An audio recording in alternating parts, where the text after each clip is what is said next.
नमस्कार सबको। चारों तरफ कोरोना की वजह से सब लोग बड़े निराश हैं और इस माहौल में एक छोटी सी आशा की किरण दिखाई दे रही है।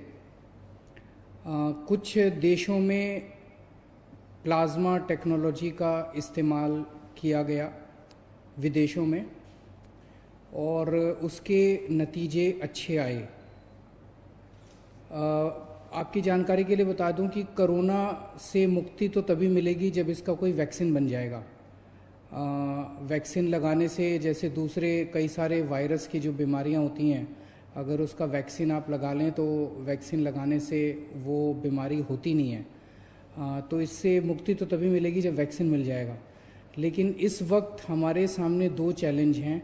एक चैलेंज तो ये कि किस तरह से हम कोरोना को फैलने से रोकें। उसके लिए हम ये सब कर रहे हैं, लॉकडाउन कर रहे हैं, सोशल डिस्टेंसिंग कर रहे हैं, क्योंकि ये एक दूसरे से फैलता है, ताकि इसको फैलने से रोका जाए। दूसरा सबसे बड़ा चैलेंज है कि अगर किसी को कोरोना हो जाए तो वो सब लोग चाहते हैं कि ये वो व्यक्ति अस्पताल से ठीक होकर अपने घर वापस चला जाए, उसकी मौत ना हो। और ये देखा गया कि अगर उसमें कोई और बीमारी हो, जैसे डायबिटीज़ है, हार्ट प्रॉब्लम है, सांस की कोई बीमारी है, कैंसर की बीमारी है, तो फिर उसके जीवन के ऊपर संकट आ जाता है और अक्सर कई केसेस में उनकी मौत हो जाती है। ऐसे केसेस में जो सीरियस पेशेंट्स होते हैं उसमें अगर प्लाज्मा टेक्नोलॉजी का इस्तेमाल किया जाए तो उनके देखने में आया है कि उनके बचने के चांसेस बढ़ जाते हैं। ऐसा कुछ देशों में देखने को मिला।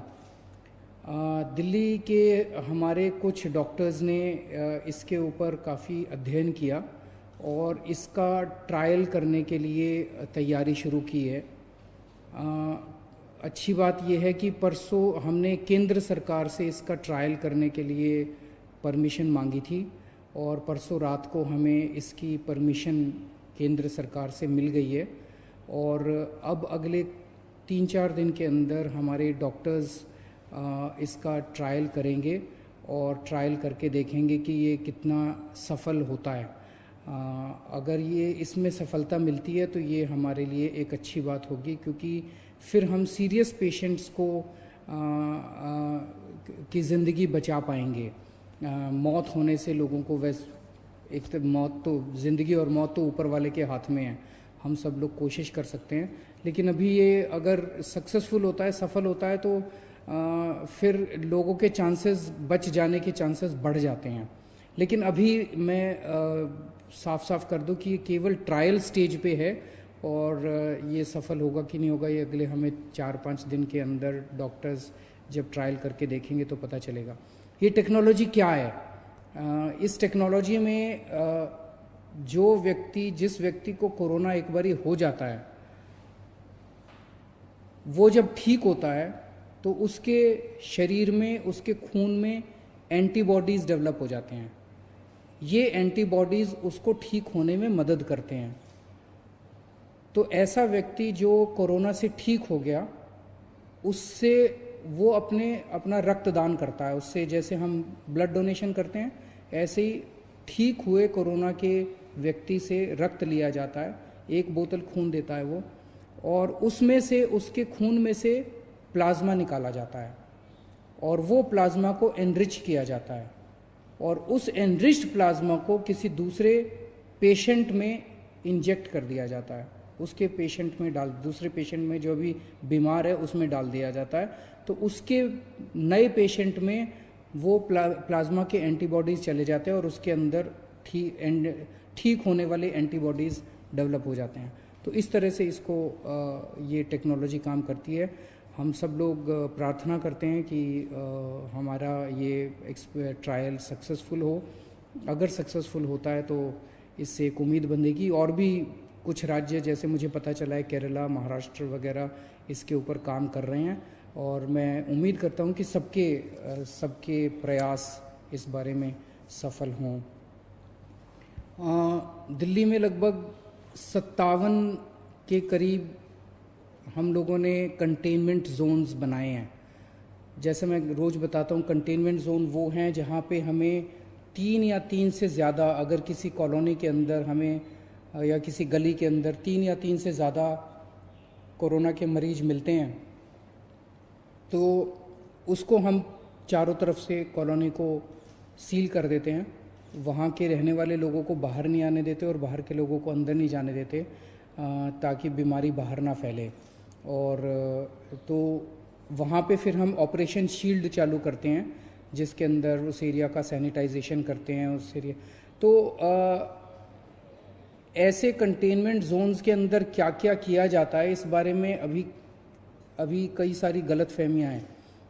क्योंकि मेरे पास बहुत सारे फ़ोन आते हैं, बहुत सारे मैसेजेस आते हैं, और अक्सर मैसेज ये आता है कि सर हमारे एरिया को कंटेनमेंट जोन तो बना दिया, लेकिन अभी तक हमारे यहाँ पे कोई भी सैंपल लेने नहीं आया हमारा। तो मैं आपकी जानकारी के लिए बता दूं, कंटेनमेंट जोन में जैसे कंटेनमेंट जोन लागू किया जाता है, वहाँ पे सबसे पहला काम किया जाता है, आपके लिए एसेंशियल सर्विसेज की इंतज़ाम किया जाता है।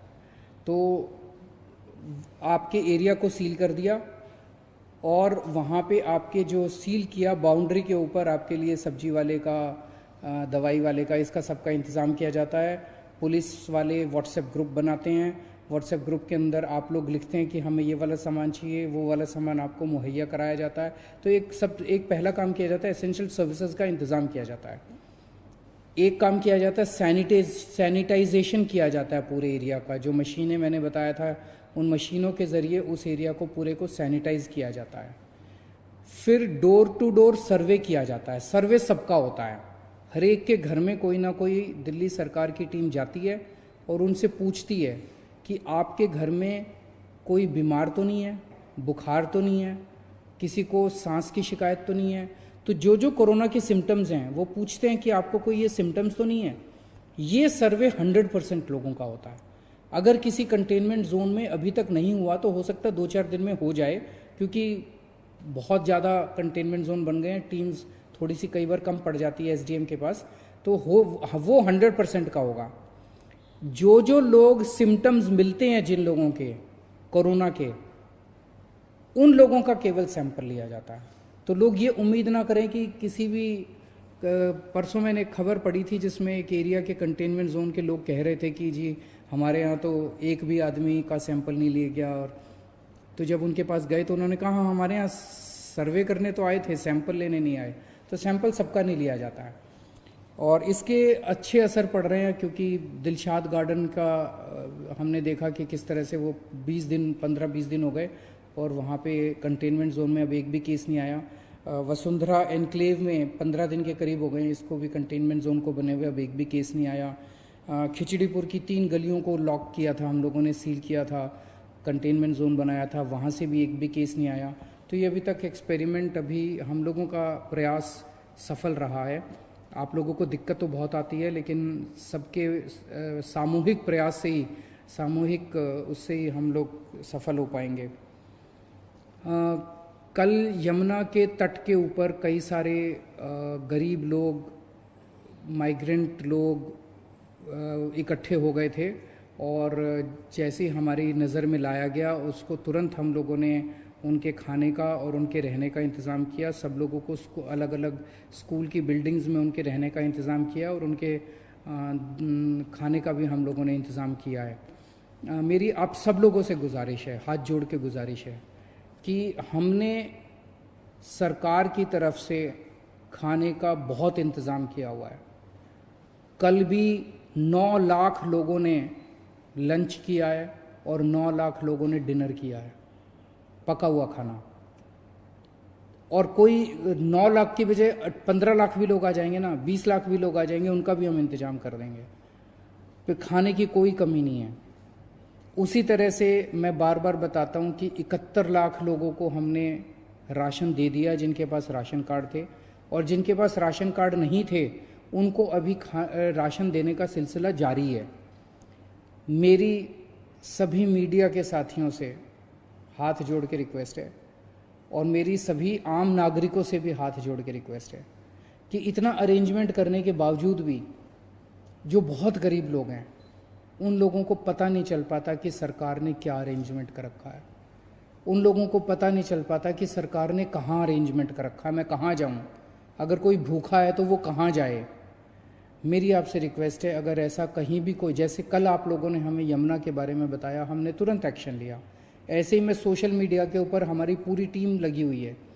जैसे कहीं से सोशल मीडिया में पता चलता है, कोई बताता है कि यहाँ पे ये आदमी, ये एक परिवार भूखा है, यहाँ पे एक आदमी भूखा है, यहाँ पे ये, हमारी पूरी टीम लगी हुई है। उसी वक्त उसको खाना पहुँचाने का काम किया जाता है, उसी वक्त उसका घर का इंतज़ाम, उसको रहने का इंतज़ाम किया जाता है। आप हमें बताइए कहाँ कौन भूखा है, हम उस तक खाना पहुँचाएंगे, ये जिम्मेदारी हमारी है। या अगर हमने जहाँ जहाँ हमारे सेंटर चल रहे हैं खाने के, उन सब जगहों की लिस्ट हमने पूरे नक्शे के ऊपर डाल दी है। अगर आपके लिए संभव हो, आप उस व्यक्ति को खाने वाली जगह ले जाइए, आप उसको खाना खिला दीजिए, बहुत पुण्य का काम है। इस वक्त सबकी जिम्मेदारी बनती है, ना कोई अकेली सरकार काम कर सकती है, ना कोई अकेली कोई एजेंसी सफल हो सकती है। सब लोग मिलके काम करेंगे तभी हम लोग सफल होंगे। तो मेरी आप सब लोगों से, मीडिया में एक जगह मैं देख रहा था, उन्होंने कहा कि इन लोगों ने एक वेबसाइट चालू कर दी है कि जिनके पास राशन कार्ड नहीं है वो राशन कार्ड के लिए अप्लाई करें। तो वेबसाइट पे कौन से गरीब लोग आ सकते हैं। आपकी जानकारी के लिए बता दूं, 15 लाख लोगों ने ऑलरेडी अप्लाई कर दिया राशन कार्ड। वो जिनके पास राशन कार्ड नहीं था, उन्होंने खाना लेने के लिए, राशन लेने के लिए 15 लाख लोगों ने अप्लाई कर दिया है। मैं समझता हूं कि सब गरीब लोगों को इसके बारे में नहीं पता चलेगा, लेकिन हमारी जिम्मेदारी, हम सबको बताएं ना। सब एक दूसरे की मदद कर रहे हैं। जिन लोगों को वेबसाइट आती है वो उनकी मदद कर रहे हैं जिनको वेबसाइट नहीं आती है। लेकिन एक सिस्टम तो बनाना था ना। अगर जिन लोगों के पास कुछ भी नहीं है, उनके लिए ना कोई आधार कार्ड है, ना कोई किसी तरह का कार्ड नहीं, उनके लिए खाने का भी इंतजाम किया हुआ है। 9 लाख लोगों ने कल खाना खाया है। रोज हम 10 लाख लोगों को खाना खिला रहे हैं। तो सबको मिलजुल के प्रयास करना पड़ेगा। आप ऐसे लोगों को ढूंढिए जिन तक खाना नहीं पहुंच रहा, हम उन तक खाना पहुंचाएंगे। और एक कई सारे लास्ट वीक ऑफ मार्च और फर्स्ट वीक ऑफ अप्रैल में कई सारे कोरोना के मरीज दिल्ली में आए थे। अब वो ठीक होने लगे हैं। आज मुझे पता चला, आज भी कई मरीजों को छुट्टी मिलेगी अस्पताल से, और आने वाले 3-4 दिन के अंदर कई सारे मरीजों को छुट्टी मिलेगी। उम्मीद करता हूँ सब लोग अपने अपने घर में खुशी खुशी जाएं और अपने दिल्ली के लोग कोरोना से बचे रहें जितना हो सकता है। बहुत बहुत शुक्रिया।